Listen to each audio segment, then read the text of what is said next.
Hi guys and welcome to the new vlog. कल जो है वो हम रिकॉर्डिंग नहीं कर पाए और फिर एक बार मेरे दिमाग में बात आ रही थी, चलो मेरे पास एक एक्सक्यूज़ हो गया कि महीने का लास्ट है 30 तारीख है कि चलो छोड़ो कोई नहीं, एक दिन व्लॉग पोस्ट नहीं करते तो कोई बात नहीं। फिर मेरे को एक बार के लिए लगा कि जब अगर हमने व्लॉगिंग स्टार्ट करी है और अगर हम अभी से ढील देने लगे फिर हो सकता है कि आगे चल कर के भी मेरे दिमाग में वाली बात आए कि चलो आज छोड़ो, तो फिर धीरे धीरे करके ये होगा कि व्लॉगिंग जो है वो कम होती रहेगी। फ़िलहाल जब अगर मैंने स्टार्ट करा है फिर मेरे दिमाग में है क्यों ना कुछ तो पोस्ट करना पड़ेगा। और फ़िलहाल अभी मैं फ्री हुआ हूँ अपने दूसरे चैनल के लिए वीडियो बना करके, और अभी छत में ही हूँ और अपने बर्ड्स के लिए फ़िलहाल मैं एक टॉपिक कवर कर रहा था। वो टॉपिक अभी हमने कवर कर लिया है और जो वो वीडियो है वो आप हमारे देख सकते हो दूसरे चैनल पर, यानी घर की छत पर मुर्गी पालन पर, और उसका जो लिंक है वो मैं मेंशन कर दूंगा अपने डिस्क्रिप्शन पर। वहाँ से आप क्लिक करके आप हमारे दूसरे चैनल यानी घर की छत पर मुर्गी पालन पर जा सकते हैं और वहाँ पर जो हमारी वीडियो है वो आप लोग देख सकते हैं। मेरे लिए कई बार बहुत ज़्यादा चैलेंजिंग हो जा रहा है कि दो चैनल चलाने हैं। फिर ऊपर से प्रॉब्लम ये हो जा रही है कि भाई जॉब वाला बंदा है और भाई 9:30 से 6 का टाइम तो देना पड़ेगा ऑफिस में। देखो बीच में लंच के लिए आते हैं, अब उसमें खाना खाएं या फिर व्लॉगिंग करें। कई सारी ऐसी चीज़ें हैं जो कि मेरे को लग रहा है अब बहुत ज़्यादा डिफ़िकल्ट हो रही है व्लॉगिंग करने के लिए, लेकिन फिर भी मैं अपनी तरफ से जो कोशिश है वो पूरी करूँगा। और ऐसी कोशिश रहेगी कि डेली कुछ ना कुछ टॉपिक ज़रूर शेयर करें, चाहे वो 2 मिनट का हो चाहे 10 मिनट का हो। चलिए आज के टॉपिक के लिए हम बढ़ते हैं। एक्चुअली व्लॉगिंग में टॉपिक तो खैर जनरली होता नहीं है, लेकिन मैंने कुछ सोचा है क्योंकि कल मैं रिकॉर्ड कुछ भी नहीं कर पाया। कल 30 तारीख थी, फिर जैसे अभी मैंने आपको स्टार्टिंग में बताया कि रात में लेटे लेटे मैं एक बार सोच रहा था चलो महीने का लास्ट एक्सक्यूज़ मिल गया है कि चलो आज कुछ रिकॉर्ड ही नहीं करते और कुछ पोस्ट नहीं करते। लेकिन फिर मेरे दिमाग में ये बात आई कि अगर इसी तरह से मैं करता रहूँगा तो दिक्कत हो सकती है। और आज जो है हम ये करने वाले हैं क्योंकि पीछे हम लोग गए थे देहरादून और वहाँ से हम लेकर के आए थे कुछ गुलाब की कलम। वो चीज़ मैंने कवर नहीं करी, मैंने कहा चलो कोई टॉपिक नहीं, आज उसी टॉपिक को कर लेते हैं। चलिए देख लेते हैं उस चीज़ को। ये है हमारी गुलाब की कलमें जो कि हमने लगाई हैं और ये मैं लेकर के आया था अपने सिस्टर के घर से, लेकिन इसके लिए मेरे को टाइम नहीं लग पा रहा था। अभी तक के तो खैर ये पानी में डुबो कर रखी हुई थी हमने, और कल जो है ये नीरू ने लगा दिए हैं इस गमले में, और साथ ही 3 जो है वो लगा दिए इस थर्माकोल के बॉक्स में। ये वाला बॉक्स खाली चल रहा था हमारा, दूसरे में हमने लगा रखे थे टमाटर। हमने तो खैर क्या ये नीरू के काम है, नीरू लगाती है। और अब जो है ग्रोथ इनकी काफ़ी अच्छी हो रही है, आप देख सकते हो बढ़ने लगे हैं टमाटर के पौधे। होपफुली जल्द से जल्द जो टमाटर है वो भी हमें नसीब में होंगे हमारे। घर की प्रोडक्शन तो वैसे भी साफ़ सुथरी होती है, अच्छी होती है, क्योंकि बिना मेडिसिन की है या बिना दवाइयों की है। चलिए जब टमाटर होते हैं तब की अपडेट तब दी जाएगी। फ़िलहाल हम बात कर रहे थे गुलाब की। ये बड़े गुलाब की कलम है और देहरादून से पहले भी मैं लेकर के आया था, लेकिन लगा नहीं पा रहे थे किसी वजह से। ये लगाए थे वो हो नहीं पाए। फ़िलहाल अभी क्या है कि 5 वो और छठा ये। 6 कलम जो है नीरू ने लगाई है, ऊपर से इसमें लगा दी उसने गोबर। चलिए देखते हैं जब वो उगते हैं। उसके अलावा अगर हम बात करें और भी ज़्यादा हमारे प्लांट्स हैं, जैसे कि ये गुड़हल का यानी हाइबिस्कस का, और कुछ ये सीजनल फ्लावर्स हैं, कुछ एक ये बुश है, और उसके अलावा फिर ये आप देख सकते हो ये प्लांट मेरे को बड़ा पसंद है। लेकिन इसमें प्रॉब्लम ये होती है कि जब हम इसमें अगर वाटरिंग नहीं करते, जैसे पीछे अभी हम गए थे देहरादून, जो मेरे फ्रेंड हैं उनको मैं घर की चाबी दे के गया था। बर्ड्स की तो उन्होंने केयर कर ली, जो हमारे बर्ड्स हैं इनको प्रॉपर दाना पानी सब कुछ दे दिया, छोटे जो बर्ड्स हैं उनको भी दे दिया, इवन इनक्यूबेटर में एग लगे हुए हैं वो भी उन्होंने रोटेट कर दिए थे। लेकिन प्लांट्स का क्या है, वो उसमें पानी जो है उन्होंने नहीं डाला और 3 दिन सूखे रहे प्लांट। ये भी बिल्कुल मुरझा गया था। और बोगनविलिया में तो आप देख सकते हो कि जो लीव्स हैं वो भी काफ़ी ज़्यादा इसमें से झड़ चुके हैं। और ये जो है प्लांट्स ये तो ऐसे हैं कि अगर इसमें पानी ना पड़े तो इसके पत्ते बड़े जल्दी मुरझा जाते हैं। लेकिन फिर इसमें जैसे हमने पानी डाला, सुबह इसमें पानी डाला तो दोपहर तक के अच्छी तरीके से खिल उठे। आप लोग भी ऐसा कर सकते हैं, अपने घरों पे प्लांट्स लगाइए। और अभी जैसे कि हमने देखा है क्राइसिस बहुत ज़्यादा बुरा रहा है कोविड के टाइम, और ऑक्सीजन के लिए जो कि है वो कैसे लाइनें लगी सिलेंडर्स के लिए, ऑक्सीजन सिलेंडर्स के लिए। सो आप लोग कोशिश ये करें कि अपने छत में, चाहे वो ओपन गार्डन हो या छोटा सा भी एरिया हो या गमलों में कुछ पौधे हैं वो आप लोग लगा सकते हो। इसके अलावा ये आप देख सकते हो हमने जो पिलर्स हैं उसमें हमने स्पाइडर प्लांट है वो लगा रखा है हमने, नीचे कुछ एलोवेरा है। सो इस तरह से आप लोग कर सकते हो। और फ़िलहाल तो मेरा कोशिश ये है कि और भी ज़्यादा गमले मैं यहाँ पर लगाऊँ। और दूसरी प्रॉब्लम मेरे साथ ही हो जाती, पहले मैंने लगाए थे इनके ऊपर, जो ये पिलर्स आप लोग देख रहे हैं इनके ऊपर मैंने लगाए थे, लेकिन अब जैसे गर्मी है बहुत ज़्यादा, चलो फाइकस का तो प्लांट झेल लेता है गर्मी, लेकिन जो ये हमारे छोटे प्लांट है अगर सुबह से इसमें धूप पड़ रही है सो बहुत ज़्यादा दिक्कत हो रही थी।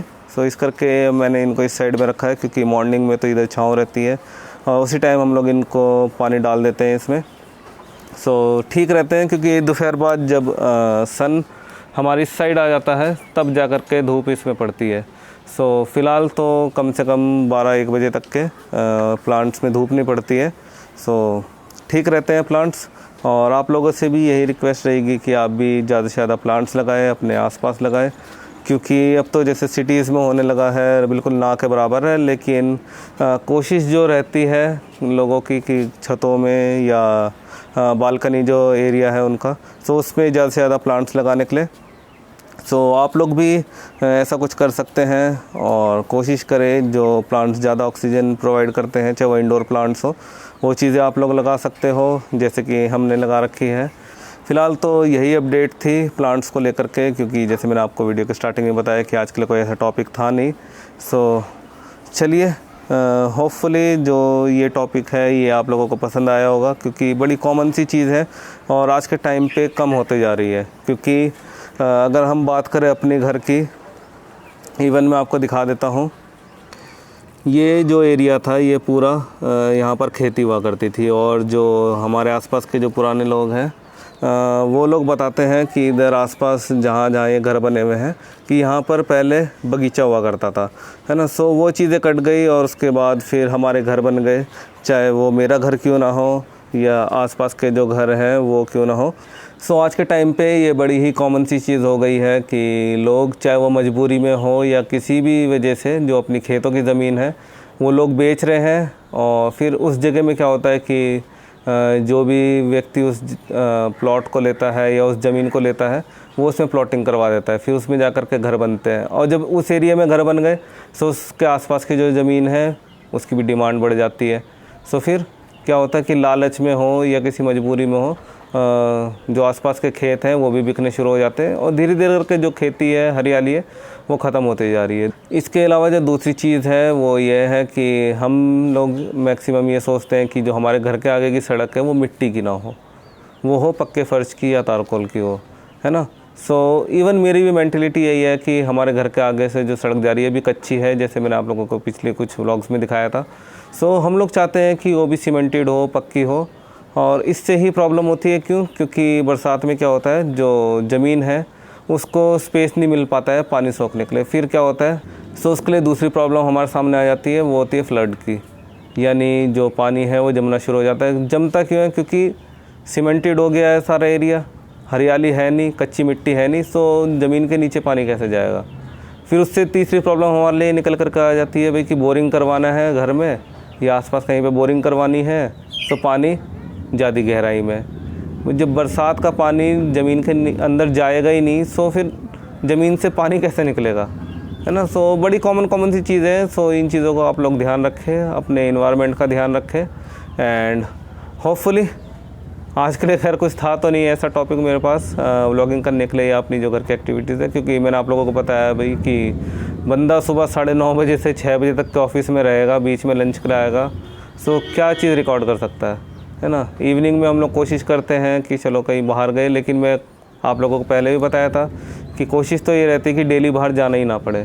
सो चलिए देखते हैं फ़िलहाल आज भी हम इवनिंग में क्या करते हैं, क्योंकि मॉर्निंग में तो घर कुछ ज़्यादा ऐसा रहता नहीं, सुबह उठो अपना तैयार हो, ब्रेकफास्ट करो और चल दो भाई अपनी ड्यूटी पे, है ना। लेकिन इवनिंग के लिए कई बार हो जाता है, क्योंकि 6 बजे आते हैं, अब तो 8 बजे तक का अंधेरा हो रहा है। सो कुछ ना कुछ हम लोग कर सकते हैं। सो कोशिश करेंगे कि डेली आप लोगों के सामने कुछ ना कुछ व्लॉग जो है वो हम पोस्ट करें, और अपनी तरफ से कोशिश ये रह रही कि डेली 11 बजे जो अपना व्लॉग है वो आ जाए। और उसके लिए भी जैसे मैंने आप लोगों को पहले बताया था, सौरभ जोशी को मैं फॉलो करता हूँ। सो बहुत ज़्यादा इंस्पिरेशन मेरे को उनसे मिलती है, क्योंकि चाहे कुछ हो जाए भाई सुबह 8 बजे व्लॉग आना है तो आना है। सो उसके लिए वो क्या करते हैं, पूरे दिन भर की जो उन्होंने एक्टिविटीज़ है वो रिकॉर्ड करी है, रात में जा कर के उसको प्रॉपर एडिटिंग करते हैं, रात में ही अपलोड करके सो जाते हैं, ताकि सुबह जो वो शेड्यूल रखते हैं 8 बजे का, ठीक 8 बजे जो उनका व्लॉग है वो चैनल पर आ जाए। सो उनको मैं बहुत ज़्यादा उनसे इंस्पायर होकर के मैं कई चीज़ें उनसे कॉपी तो नहीं बल्कि उनको फॉलो करने की कोशिश कर रहा हूँ, कि जैसे उन्होंने शेड्यूल कर रखा है। सो पिछले 2-3 व्लॉग्स आपने मेरे देखे होंगे कि ठीक 11 बजे वो आ गए हैं। सो गाइस मैं भी क्या करता हूँ कि चाहे वो रात में अपलोड हो या मॉर्निंग में हो, लेकिन 11 बजे से पहले वो अपलोड हो जाना चाहिए, ताकि 11 बजे का मैं शेड्यूल उसमें कर देता हूँ यूट्यूब में, और 11 बजे आप लोगों के सामने वो व्लॉग जो है वो आ जाता है। सो इससे क्या होता है कि कई बार मेरे को भी टाइम मिल जाता है उसको अपलोड होने के बाद, क्योंकि पहले तो प्राइवेट रहता है, क्योंकि शेड्यूल मैंने कर रखा है उसका 11 बजे का। सो 11 बजे से पहले वो प्राइवेट रहता है। सो उसको मैं एक बार यूट्यूब में भी प्ले करके देख लेता हूँ कि ऐसा कोई प्रॉब्लम तो नहीं हो रहा है उसमें, कि कहीं पे वॉइस जो है वो ना आ रही हो, या वीडियो जो है वो जर्क कर रही हो, या प्रॉपर ना चल रही हो।